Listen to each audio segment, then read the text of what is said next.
Every professional game studio builds a visual brief before they make a single character. It's the document that keeps all the art consistent, the style guide every artist references so nothing looks out of place. It usually costs hundreds of dollars to commission, takes days to produce, and most solo devs never have one. We built one in Makko for about the same price that you would pay for a Big Mac meal at McDonald's. And it works. Every character, environment, prop, and everything in between that we generate from this collection moving forward uses this as its foundation. Every generation. Now, let's build it. So here's where we left off after episode 1. We're building a strategic tower defense where elemental guardians are defending their ancient world from a creeping void. And our starting point was creating our first tower by turning a sketch into a full game-ready character.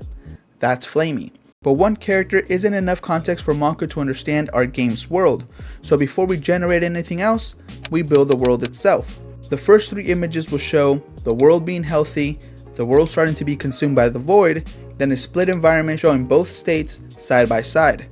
The first image has no references and will be the foundation everything else inherits from. For image 2, image 1 is selected as reference.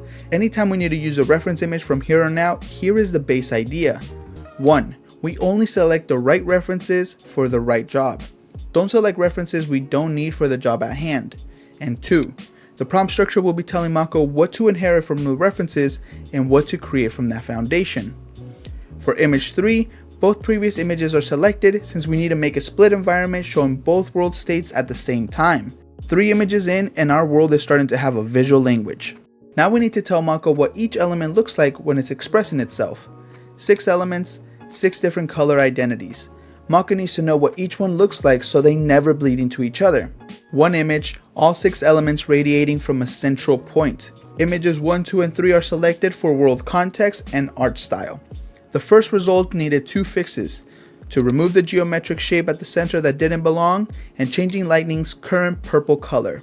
Purple is the void's color, that's a problem. 2 iterations, 1 fix each, center corrected, lightning shifted to white yellow.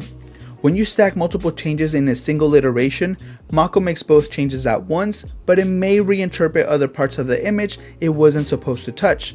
You fix one thing and may break another. 1 change per iteration is a rule of thumb I tend to follow. You can get lucky with multiple fixes in one go, but I personally found that 1 change at a time is more consistent. Makko knows the color language of this world now. Now the void needs its own visual language. Image 2 and 3 show the void starting to corrupt the elemental world, but we haven't established the void's full potential. 2 images for this. The first establishes the void's environmental presence. The second, the material study. Just a surface texture, nothing else. This is the reference Makko reads when generating void characters later. Next is the anchor, the most important object in the game. The point where all 6 elements converge. The thing that the void is trying to destroy. In the first attempt, I selected all 5 images as reference. As you recall, that's the wrong choice. Too many references means Makko tries to honor them all at once, leading to the output getting diluted and confused. The anchor only needs 2 references, image 1 for the stone architecture, image 4 for the elemental palette. The second generation was exactly right. Remember, the right reference for the right job. Now we take everything the void material study established and apply it to the world. Same corridor from image 1, but this time fully consumed.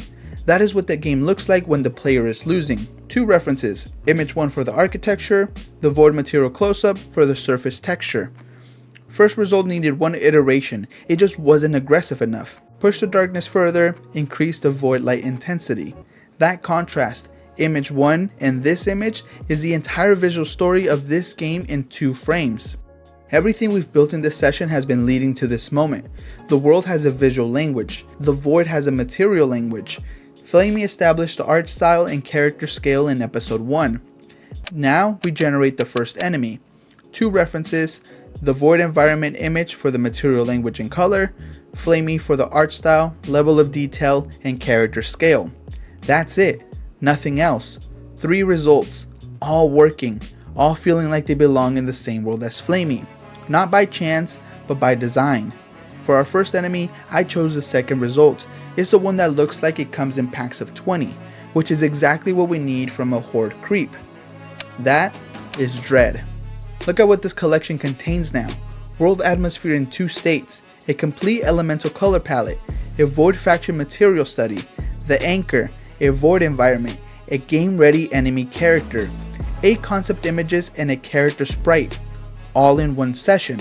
Now look at this. Flamey and Dread, side by side, same collection, same art style, one character built in episode 1 from a sketch, one character built today from a visual brief that didn't exist this morning. They look like they belong in the same game.